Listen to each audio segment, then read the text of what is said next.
দেখো এখন যেই কোশ্চেনটা নিয়ে আলোচনা করব, আমাদের যে চ্যাপ্টারটা চলছিল সেটা হচ্ছে ফ্যাক্টর অফ প্রোডাকশন। তো ফ্যাক্টর অফ প্রোডাকশনে আমরা ইম্পর্টেন্ট একটা কোশ্চেন পড়লাম কিছুক্ষণ আগেই, সেটা হচ্ছে রিকার্ডিয়ান থিওরি অফ রেন্ট। এরপরেই আমরা যে কোশ্চেনটা আলোচনা করবো এটাও আর একটা খুব ইম্পর্টেন্ট একটা কোশ্চেন, যদিও তোমাদের এমসিকিউ আসবে, কিন্তু এমসিকিউ আসলেও কি হয়েছে, আমাদের টপিকগুলো সম্পর্কে তো খুব ভালো করে জানতে হবে, না জানলে এখান দিয়ে যা এমসিকিউ আমরা করবো কি করে। তো আগে জেনে নিই যে সেকেন্ড টপিকটা পড়ছি সেটা হচ্ছে মডার্ন থিওরি অফ রেন্ট। তো মডার্ন থিওরি অফ রেন্টটা কি? তো দেখো এখানে কেমন কেমন কোশ্চেন হয়, বলছে explain modern theory of rent, or দিয়ে কখনো কখনো আসে explain how rent element can exist in the earnings of any factor of production. দেখো রিকার্ডো কি বলেছে, যখন রিকার্ডো রেন্ট থিওরি পড়লাম, রিকার্ডো কি বলেছে, রিকার্ডো বলছে ল্যান্ড রেস্ট্রিক্টেড, অর্থাৎ রেন্টটা পাওয়া যাবে শুধুমাত্র ল্যান্ডের ওপরই, ঠিক আছে। কিন্তু মডার্ন থিওরি অফ রেন্টে এই কথা বলেনি, বলছে ফ্যাক্টর অফ প্রোডাকশন। আমাদের কি কি ফ্যাক্টর অফ প্রোডাকশন আছে? আমাদের ল্যান্ড আছে, ক্যাপিটাল আছে, লেবার আছে, আর তোমার অর্গানাইজেশন বলতে পারো। তো ঠিক আছে, তো এই সমস্ত ফ্যাক্টরগুলো ইউজ করলে যে এখান থেকে যে রিটার্ন পাওয়া যায়, ঠিক আছে, সবকটা রেন্ট, তার মানে ডিফারেন্সটা তোমরা বুঝতে পারছো। রিকার্ডো বলেছে, রিকার্ডো মানে ক্লাসিক্যাল থিওরি কি বলেছে, রেন্ট শুধুমাত্র ল্যান্ডের উপরই পাওয়া যাবে, কিন্তু তোমার মডার্ন থিওরি তা বলছে না। মডার্ন থিওরি বলছে যে ফ্যাক্টর অফ প্রোডাকশন সবকটা ইউজ করলে ওখান থেকে যে রিটার্ন পাই সেটাই হচ্ছে তোমার মডার্ন থিওরি অফ রেন্ট, ঠিক আছে। তো দেখো কি লেখা আছে, তোমার পড়লেই বুঝতে পারবে। বলছে মডার্ন থিওরি ডিফাইন, তো মডার্ন থিওরি কি ডিফাইন করছে? মডার্ন থিওরি এটাই বলছে, ইকোনমিক রেন্টের কথা বলছে। মডার্ন থিওরি কিসের কথা বলছে? ইকোনমিক রেন্টের কথা বলছে। অ্যাজ দ্য ডিফারেন্স বিটুইন, ঠিক আছে, কি লেখা আছে, অ্যাজ দ্য ডিফারেন্স বিটুইন, কিসের ডিফারেন্স? রেন্ট, মানে এখানে যে রেন্টের কথা বলছি ইকোনমিক রেন্ট, এটা ডিফারেন্স, কিসের difference? Between actual earnings of the factor of production, ঠিক আছে। আমরা তো ফ্যাক্টর অফ প্রোডাকশন পড়লাম, চারটে বললাম। এই ফ্যাক্টর অফ প্রোডাকশন গুলো যদি ইউজ করো, তাহলে সেখান থেকে যে তোমার অ্যাকচুয়াল আর্নিংস হবে, যে লেবারের কথাই বলি, ফ্যাক্টর অফ প্রোডাকশনে তো একটা বলতেই পারি লেবার, তো লেবার যদি ইউজ করা হয়, তো লেবাররা যে কামাবে, যে অ্যাকচুয়াল যে কামাবে, লেবার ধরো কোনো বাড়িতে গিয়ে কোনো একটা কাজ করলো, বা কোনো একটা ফ্যাক্টরিতে কোনো কাজ করলো, তো লেবার তো কিছু না কিছু আর্নিং করবে, অ্যাকচুয়ালি যে আর্নিং করবে সেটাই বলছে এখানে। বলছে actual earnings of the factor of production. তো ফ্যাক্টর অফ প্রোডাকশন ইউজ করলে যে অ্যাকচুয়াল আর্নিং হবে, আমরা লেবার নিয়েই বলছি। And minimum necessary earning to keep it in use, এই দুটো ডিফারেন্স। তাহলে কিসের ডিফারেন্স?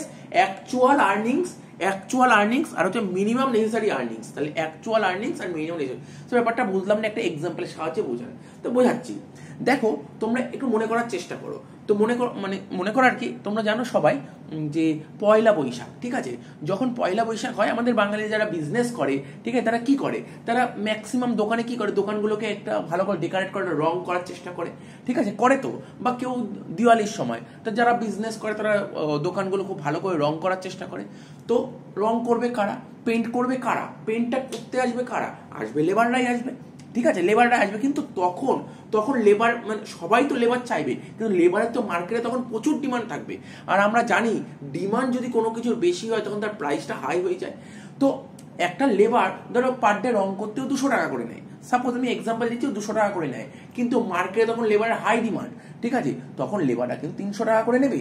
অর্থাৎ যে লেবার 200 টাকায় কাজ করতো, ঠিক আছে, সে কিন্তু এখন 300 টাকা নিচ্ছে। তাহলে লেবারের এখন অ্যাকচুয়ালি আর্নিং কত হচ্ছে? স্যার লেবার তো মার্কেটে গেল, কাজ করলো, 300 টাকা করে পেলো, তাহলে লেবার অ্যাকচুয়ালি 300 টাকা আর্ন করলো, 300 টাকা, কিন্তু 200 টাকা পেলে কাজ করতে রাজি ছিল, কিন্তু যেহেতু মার্কেটে হাই ডিমান্ড, 300 নিতে বাধ্য হলো। তো দেখো না এখানটা কি লেখা আছে, বলছে হোয়েন আর labour wants minimum wage rate, ঠিক আছে, একজন লেবার মিনিমাম ওয়েজেস চায়, মিনিমাম ওয়েজেস কত?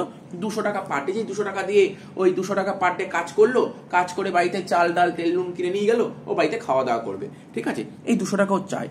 This is the minimum necessary earning required by the labour. ওর এইটাই ওর মিনিমাম রিকোয়ার্ড। কিন্তু বাট ও যখন লেবার মার্কেটে ঢুকে কি দেখলো, আরে লেবারের তো ডিমান্ড হাই হয়ে গেছে, লেবার পাওয়াই যাচ্ছে না। তখন কি করলো, লেবার মার্কেটে তো লেবারের রেটটা বেড়ে গেল, কত হলো? 300 টাকা হলো সাপোজ। তো 300 টাকা কি লেবাররা তো তখন কেন 200 টাকা নেবে? ও তো 300 টাকাই নেবে, যেখানেও 200 টাকা পেলে খুশি হতো, ও 300 টাকা নিল।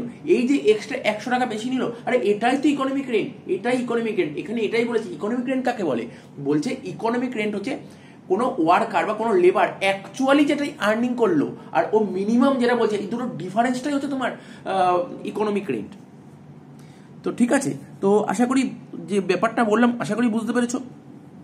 তো এখানে বলছে but in the labour market he get ₹300 as wage because of the increase in demand of labour, লেবারের ডিমান্ড বেড়ে গেছে। তো so ₹300 is the actual earnings of the labour. ঠিক আছে, in this way economic rent will be 300 minus 200 equal to 100 like labour. ঠিক আছে, all factors of production may get economic rent. কিন্তু এটা কিন্তু রিকার্ডো থিওরিতে বলেনি, রিকার্ডো থিওরিতে বলছে ল্যান্ডের উপরই তোমার রেন্ট হবে। কিন্তু মডার্ন থিওরি বলছে আমাদের ফ্যাক্টর অফ প্রোডাকশন যতগুলো আছে সব কটা ইউজ করলে একটা রিটার্ন পাওয়া যাবে। আরে ওটাই তো ইকোনমিক রেন্ট, ওটাই হচ্ছে ইকোনমিক রেন্ট। যেমন লেবাররা পাবে ইকোনমিক রেন্ট, ক্যাপিটাল ইউজ করলে ওপর ইন্টারেস্ট, ওটা হবে ইকোনমিক রেন্ট। তো এইগুলোই বলতে চাইছে। This modern theory says that economic rent is available to all factor of production. ঠিক আছে, তো মোটামুটি আমরা মডার্ন থিওরি সম্পর্কে একটু বুঝলাম রেন্টের, এখনো অনেক বাকি আছে। এবার বলছে the modern theory of rent has following important features. ঠিক আছে, এই মডার্ন থিওরি অফ রেন্ট যে বলছে এর বেশ কিছু ফিচার্স আছে, এই ফিচার্সগুলো আমাদের জানতে হবে, ফিচার্সগুলো আমাদের জানতে হবে।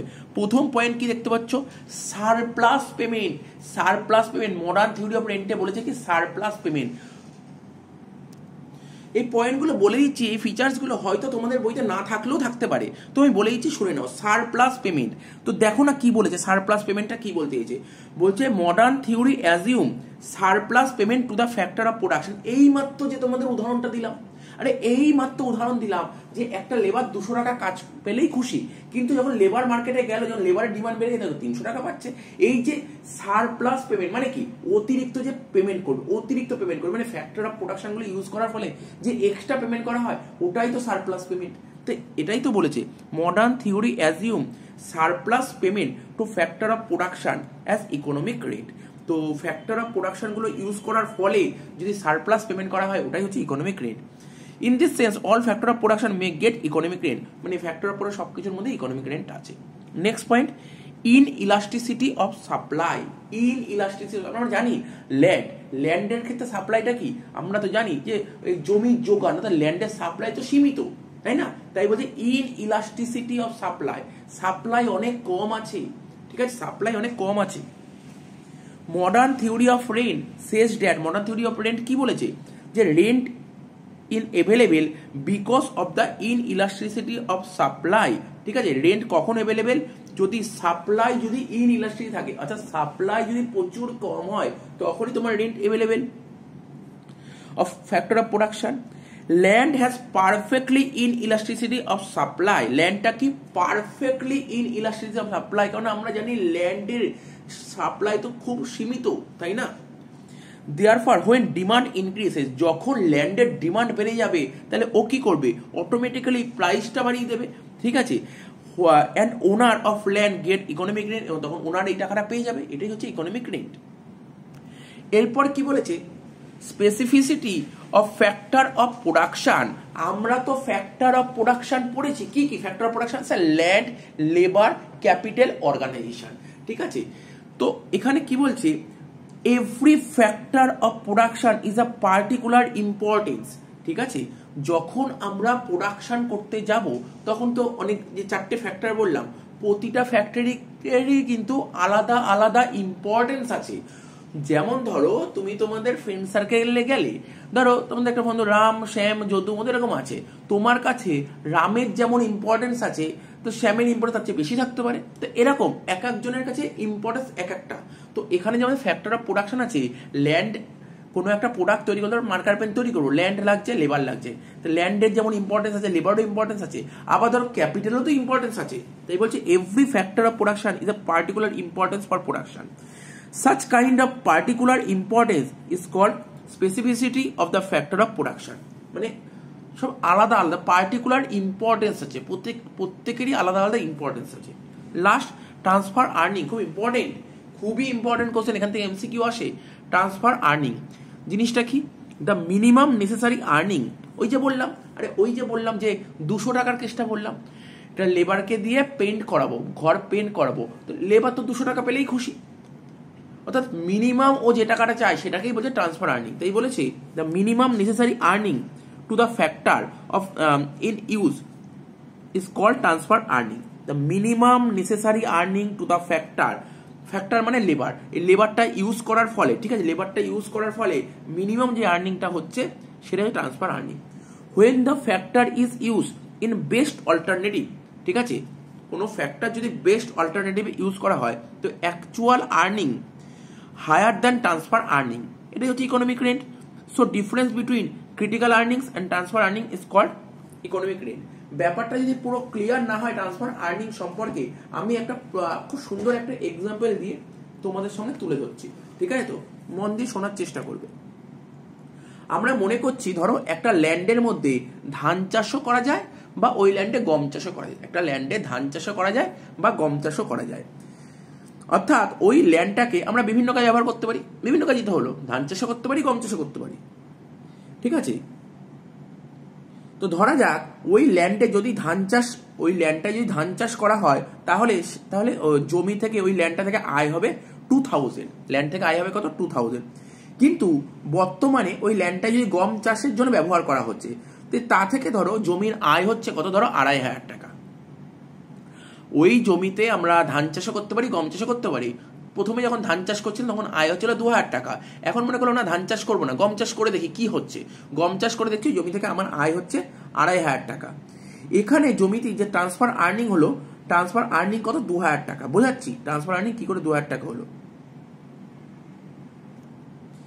এই জমিতে যদি তুমি গম চাষ করতে চাও, এই জমিতে যদি তুমি গমটা চাষ করতে চাও তাহলে জমিটিকে কমপক্ষে 2000 টাকা দিতেই হবে। তাহলে আমি কেন গম চাষ করতে দেবো? আরে ধান চাষ করে তো 2000 টাকা পাচ্ছিলাম, গম চাষ করে যদি মিনিমাম 2000 টাকা না দেয় আমি কেন তাহলে তোমার গম চাষ করতে দেবো, ঠিক আছে। তো তাহলে তো যদি 2000 টাকার কম পাই তাহলে তো নিশ্চয়ই আমি ধান চাষই করবো। অর্থাৎ এই এক্সাম্পলের সাহায্যে আমরা পরিষ্কারভাবে তোমাদের ক্লিয়ার করে দিলাম ট্রান্সফার আর্নিং সম্পর্কে, ঠিক আছে। সাপোজ এবার ধরো গম চাষ করে ধরো সাপোজ আমি 2500 টাকা পাচ্ছি, সেক্ষেত্রে আমার ট্রান্সফার আর্নিং হয়ে গেল 2000 টাকা, ঠিক আছে। তো অর্থাৎ মিনিমাম আমার টাকাটা লাগবে, মিনিমাম আমি যেটা চাইছি সেই টাকাটা আমার লাগবে, তো এটা তোমাকে মাথায় রাখতে হবে।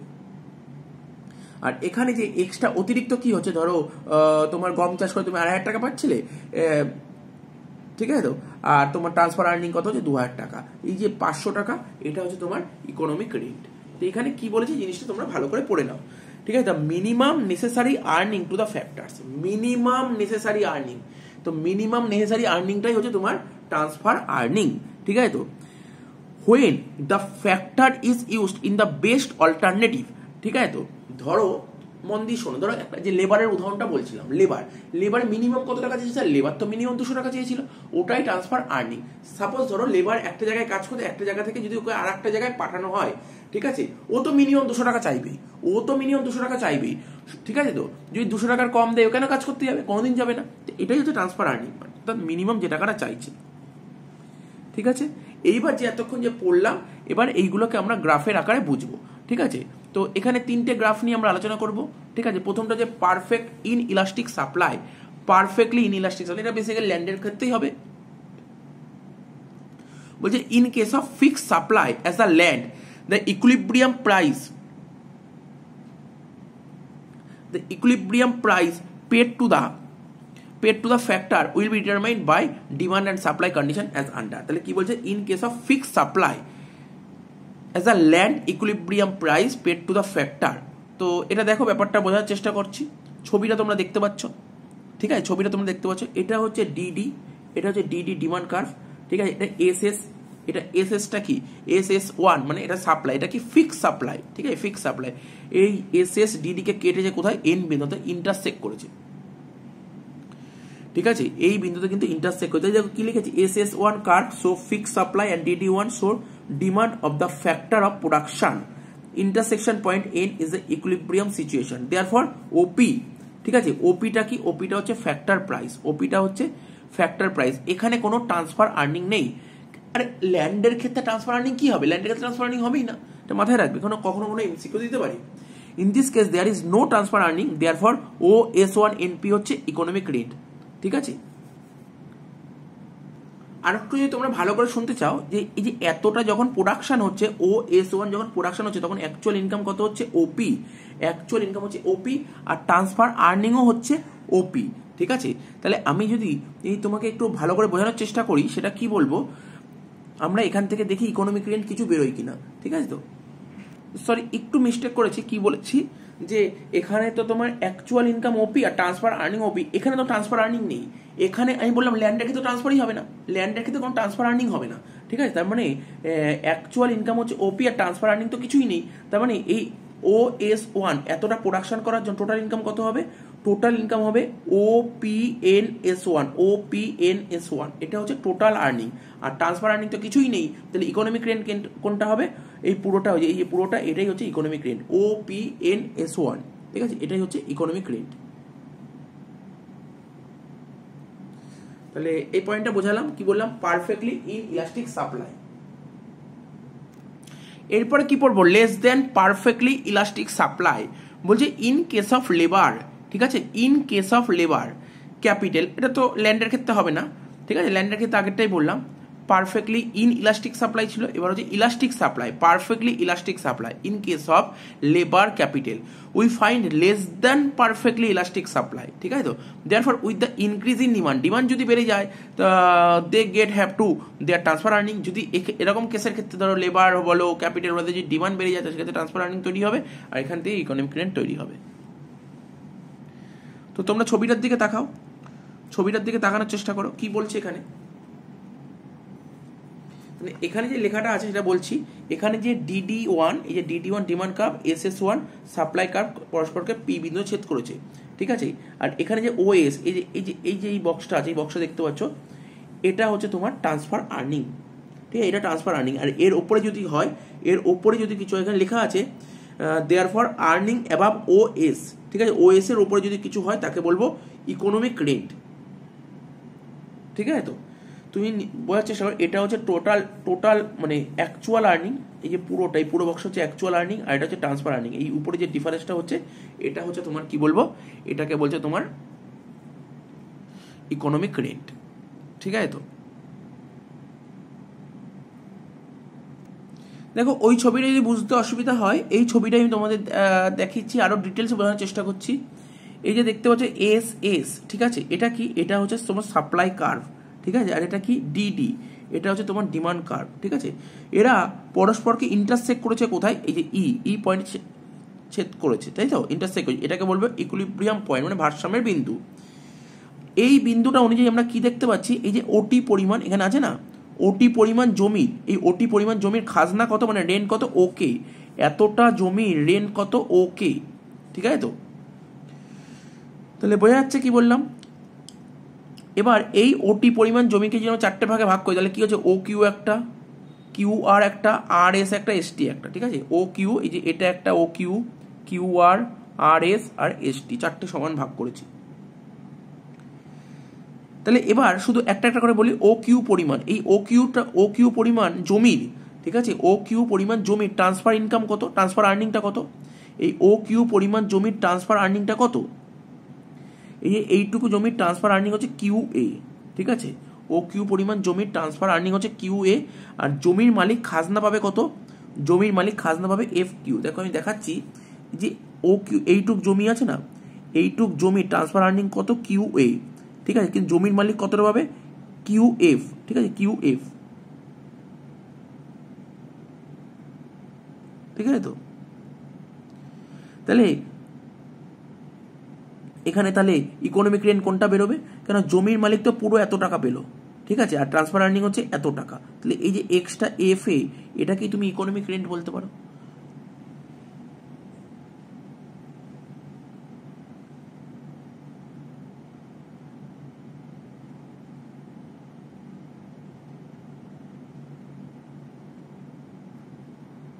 তো দেখো ওই পুরো গ্রাফটা দেখে আমরা যা বুঝতে পারছি, টোটাল আর্নিং হচ্ছে OKET, আবার বলছি OKET, টোটাল আর্নিং মানে বলতে পারো অ্যাকচুয়াল আর্নিং। ট্রান্সফার আর্নিং কোনটা? OSET, তাহলে পড়ে কোনটা? এইটুক পোর্শন, এটাই হচ্ছে তোমার ইকোনমিক রেন্ট। তো আশা করি ব্যাপারটা বোঝা গেল। SKE, ঠিক আছে? Last point, perfectly elastic supply. In this case economic rent is not available, এখানে কিন্তু ইকোনমিক রেন্ট হবে না কিছু, অনলি ট্রান্সফার আর্নিং আর available. It may be shown as under all factors unit get only OS। দেখো ছবিটা দেখে নাও, এটা হচ্ছে ডিডি ডিমান্ড কার্ভ, এটা হচ্ছে এস এর সাপ্লাইকে পরস্পরকে পি বিন্দুতে ছেদ করেছে, ঠিক আছে। তো অর্থাৎ এখানে ও এম পি এস এটা হচ্ছে তোমার ট্রান্সফার আর্নিং, ঠিক আছে। এখানে economic rent is not available, এখানে ইকোনমিক রেন্ট নেই, ঠিক আছে। এখানে যা আছে পুরোটাই ট্রান্সফার আর্নিং। এখানটা যদি বলি অ্যাকচুয়াল আর্নিংও হচ্ছে ওএস, অ্যাকচুয়াল আর্নিং হচ্ছে ওএস, আবার ট্রান্সফার আর্নিংও ওএস, ঠিক আছে। তাহলে টোটাল আর্নিং কত, এখানে total earning O M P S total earning, আর transfer earning O M P S, তাহলে এখানে তো কোনো ইকোনমিক রেন্ট নেই। তাহলে আশা করি বোঝা গেল, ঠিক আছে। তো এইগুলো বুঝিয়ে দিলাম এটা কোশ্চেনটা, তো ক্লিয়ার হয়ে গেল মডার্ন থিওরি অফ রেন্ট সম্পর্কে।